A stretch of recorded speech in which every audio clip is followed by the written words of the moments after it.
This is Talk Business and Politics with Roby Brock. Welcome to today's Talk Business and Politics. I'm Roby Brock, joined by John Brummett of the Arkansas Democrat-Gazette. Good Nice to to be be socially distant from you. We got to come up with a new greeting for that. There needs to be something, and we need to coin a phrase. I'm charging you with that as a wordsmith for one of your columns, is to come up with a new way, A word or phrase for people for- to greet people in a COVID-19 era, socially Instead of saying distant way. hello or how you doing. Well, you normally shake a hand or, something like that, and you can't do Okay. that now. So there needs to be a new phrase. I think Trump will have us close to each other by presidential edict pretty soon, so it'll probably be irrelevant.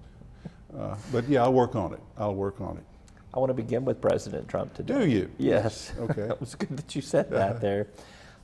He's been more prolific than usual on Twitter lately. Which is, let us say, very prolific. And so I'm trying to put some of this in context, and I have read some things nationally, and of course I'm applying it to what I have learned over the years of watching him function. Right. And I believe that this throw every strand of spaghetti at the wall so that everybody is confused between what is a story and not a story and what's fact and what's fiction. I mean, that muddying of the waters is his political plan to make everyone confused by November. Is that a correct assessment? I'm afraid you may be right, because we have had similar discussions along the way, and I have said the man bears ignoring. He simply does. We're numb to his nonsense. What he says doesn't matter. It has no shelf life. By the next day, it won't matter. Other factors will cause him to, what he says, to evaporate, and we will have been outraged for 16, 24 hours, and then it won't matter. And I thought this was just his egomaniacal hyperactivity that caused him to do this. You, a couple weeks ago, said this is his strategy. It's this a is residual tactic. effect, kind of. And it's literally, as you described it, it's literally method to his madness, literally. And I am coming to think you are right. I think as his poll numbers suffer, as his reelection prospects seem troubled, as he has things that he should legitimately account for on the basic things, like how are we doing on this virus, and how is your leadership on that, which has not been very good. He decides to just, let's fire an inspector general over in the State Department. Let's put out some crazy tweets. Let's say we can't just have 15,000 people at the LSU-Alabama game. We've got to have filled stadiums. It's the American way. Let's just say all this. And he benefits from my construction, which is don't pay it any serious attention. But he also manages to keep us occupied with peripheral seeming outrages rather than the central responsibility of the office. And you may be correct in giving him tactical and strategic credit. I hate to do it, but I mean, it looks like that's what he's doing. Let's cook a whole bunch of really cheap bad pasta and throw it up there and see if anything, is cooked. Nothing ever is. It all slides to the floor. Right. But that's sort of, that metaphor was pretty good, wasn't it? The constant of it. I'm wondering though that if there becomes fatigue with that. I mean, I feel you and I are fatigued. I'm horribly fatigued with it. With all of it. But does it have some sort of effect with voters between now and November? You said the word residual. So here's another factor. Let's say I was wrong that it's to be ignored as just his hyperactive egomania, and you were right that he's just doing it to distract us. The next question then becomes the one you just asked. Does he do it so much that we become renumbed, and that becomes a problem for him politically, like people are saying, I can't put up with this anymore. Even Joe Biden will be better than this. I think possibly. We're going to have an election to see. Yeah. But I'm telling you, if the world is looking better in November, we can't. Our political analysis is premature it's right now. Highly premature. Right. I mean, this largely depends on, do we come out of this? How do we come out of this? Do we have normal life in the fall? Or do we have a rekindling of this or worsening of this virus? Or is magically, and I'm just throwing this out, Can't say the word magically. That's an Eric Trump phrase. Okay, right. But let's say, even though it violates all protocol, but let's say that this virus is actually working and they do some tests, and by November, you can either get a shot or it looks like you'll be able to get one by Christmas or winter. Well, then and it's a United States company that did it. Mm-hmm. We will have saved the world a second time. I mean, and then that becomes a factor. All of this is simply dependent, I think, on the health, the physical and economic health of the country. Yeah. And it can't be foretold at this time. I've counseled a lot of folks who have asked, what do you think? I'm like, ask me after Labor Day, because that's when this thing will cement because of the conditions, what you're talking about, when we know where things are with the state of the coronavirus or the state of the economy. We won't. We will have, let's say we've weathered, so to speak, a good, safe summer, and we're lulled back into a sense of security, and this is one of those 1918 kind of germs that fires back up in the fall. Mm-hmm. So I say the October surprise this time could be a real October surprise. How are we doing mid-October? Asa Hutchinson, our governor, is going to the White House on Wednesday to visit with President Trump. What is your advice for Asa Hutchinson in terms of what he and the president ought to talk about? I would say, okay, since you asked, I would have the governor say, sir, would you just resign? That's what I would have him say, but he's not going to say that. But realistically. We need clearer coordination from the federal government on all of this. And of course, you've got to say that. I would counsel the Governor Hudson to say that in the kindest, most flattering, ego-feeding way. But you are such a great leader, Mr. President. But sometimes we've gotten mixed messages, and we've had on our own trying to figure out how to get our supplies and what the rules are and the guidelines, and we're getting different messages. We need coordinated, singular leadership. That's what I would have him say if we had a normal president who might be capable of that. But I think that's the prevailing need. Specifically, hey, can you get me some help on how to run a website, an application website for unemployment compensation? Well, we're moving to okay. that. So. Yeah. I mean, you know anybody, who can do that without compromise? Go ahead. Well, I was going to have us talk about the week in review in terms of COVID-19 developments here in the state of Arkansas, and obviously the Pandemic Unemployment Assistance website has been one of the biggies. However you want to slice it, there has been an error, a breach that has been found in there. Legislators are not happy. Computer programmers are not happy. Democrats are not happy. Michael John Gray on Monday morning has a press conference by phone to talk about that. How does Asa Hutchinson put all of this back together again and find a way to restore the confidence in all of those constituencies that I just laid out right there, who are not happy with the direction this is going? Take full responsibility. Quit grinning his way through spin. I mean, he was doing great, and he's still not doing badly, and his health director is helpful, and these daily briefings, gave him an A for a while, then it's down to a B, and some days he gets like a C+. But there's beginning to be a little, well, look at this chart, and let me smile, and everything is fine. No, sir. We're behind other states in paying vital unemployment compensation. Now,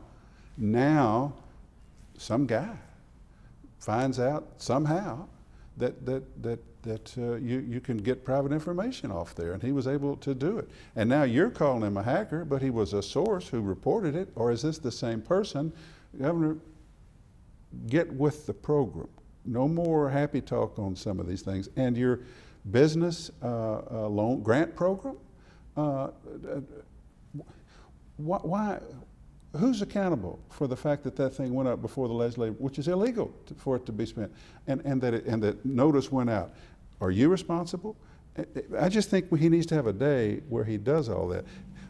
There's another factor, though, in play that I'll write about tomorrow, which is not as pronounced as this, but there's another factor that he really can't do much about, and that is that the legislature has decided after 5 years, particularly the state Senate, we're not going to roll over for you anymore. You had Jim Hendren over here run the Senate. You're a good guy. Your administration's good.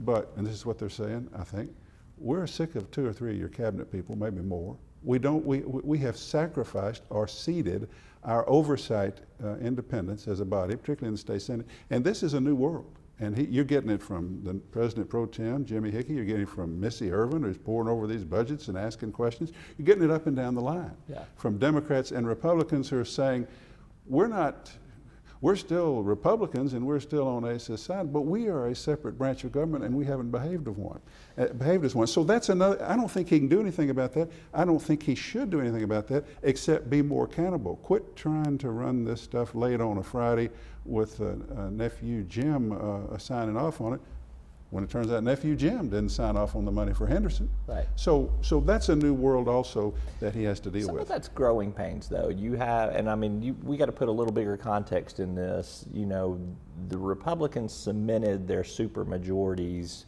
up and down the constitutional offices, right, federal offices, and in the legislature 2014. So right, this is kind of some natural growth of figuring out how to govern to some extent. It has been a new world for them the last 5 years to be in control of everything, and we can't blame it on Democrats anymore. I remember during the Huckabee administration in his second term, one of his aides told me, we figured out today we can't blame this on the Democrats anymore.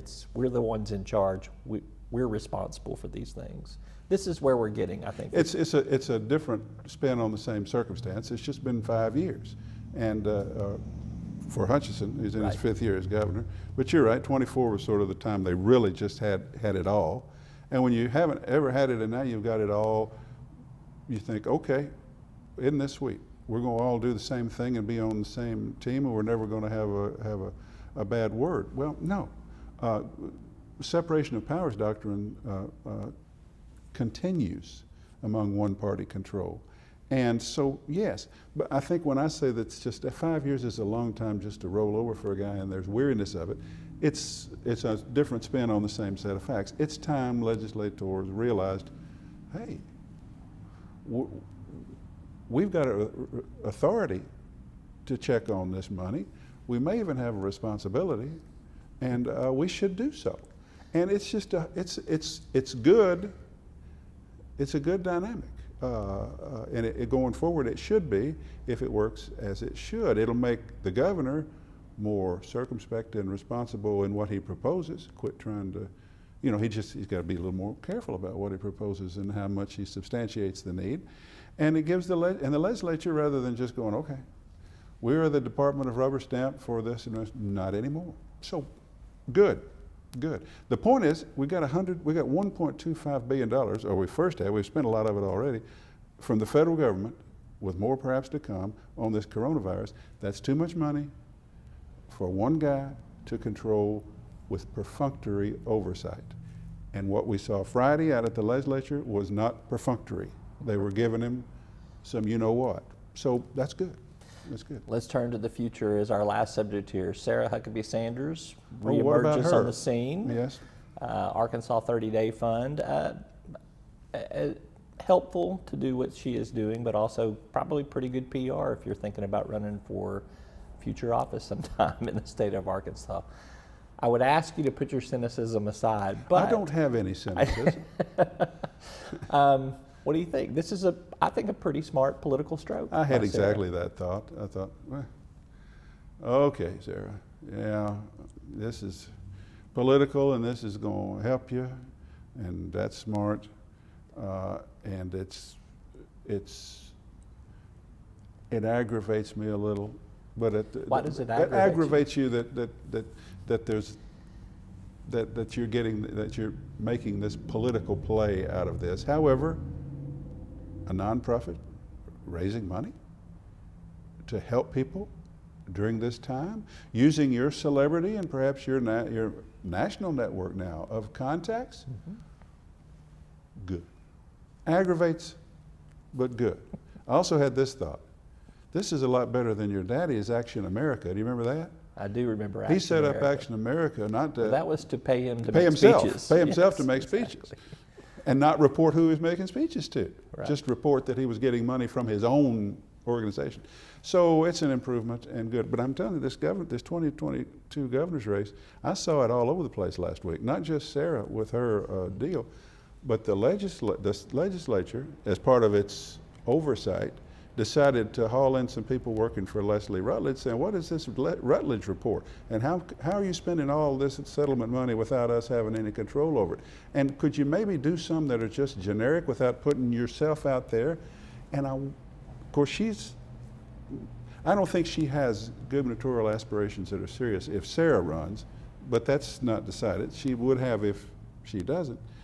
But Tim Griffin has a lot of support in the state Senate. And he has been doing some things to raise his profile. He has, but I'm wondering if some legislators weren't, in addition to oversight, doing a little of his bidding, like trying to rein in her, because it's gotten a little extreme.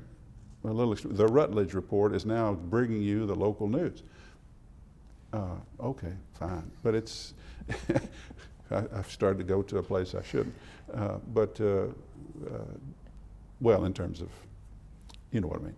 So, this 2022 is upon us amid everything else with these three people. And we may be ready for it.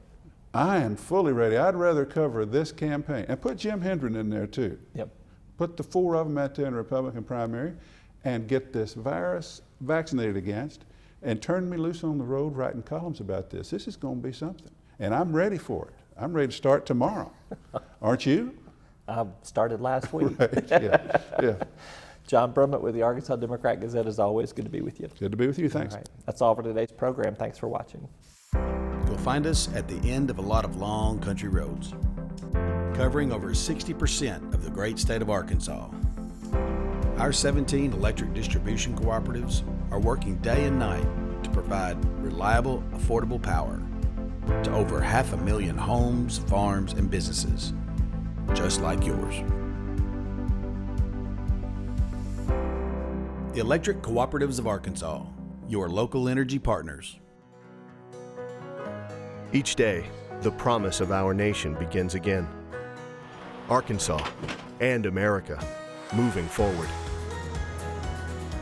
I help make that promise a reality. It's not for everyone, but people everywhere depend on us. Oh, I love you too, sweetie. Trucking delivers, or everything stops. And that's what drives me.